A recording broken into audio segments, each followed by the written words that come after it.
Hi friends नमस्कार जय जगन्नाथ मु आपण मानक मोर यूट्यूब चैनल को स्वागत जनाऊँगी आशा करुँची मोर भिडियोटी आपको भल लगे भिडियो भल लगे गोटे लाइक और सब्सक्राइब करदे। तो भिडियोटी स्टार्ट करने पूर्व मुझे कही रखुची जे मो फ्लिपकार्ट गोटे ट्राइपॉड मगैली जोटा कि मु स्केच करने बर्तमान से आसी मो पाखे पहुँची जाइए। तो चलतु से अनबॉक्सिंग करवा आउ देखा से कौन केमी कम कर कौन सब फैसिलिटी रही। तो डेरी न करी चलतु से अनबॉक्सिंग करवा। तो यहाँ हूँ से पार्सल जोटा कि सका आसिक पहुँची मो पाखे। तो चलतु यहाँ को खोलिबा।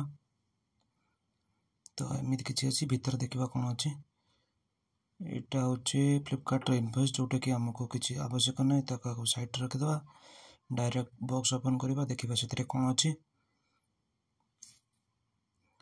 बॉक्स भितर। तो यहाँ हूँ मेन स्टैंड तार जोटा कि आउ सब भितर कौन अच्छी। तो यहाँ हूँ माइक्रो स्टैंड कवर। तो यहाँ आमर किसी आवश्यक ना यहाँ को साइड रखिदे।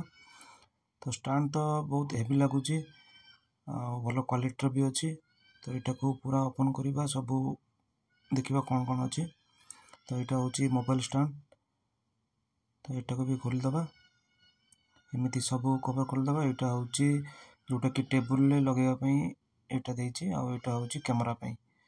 तो चलते फ्रेंड्स यहाँ को आम आसेम्बली करवा टेबुल सेट करवा।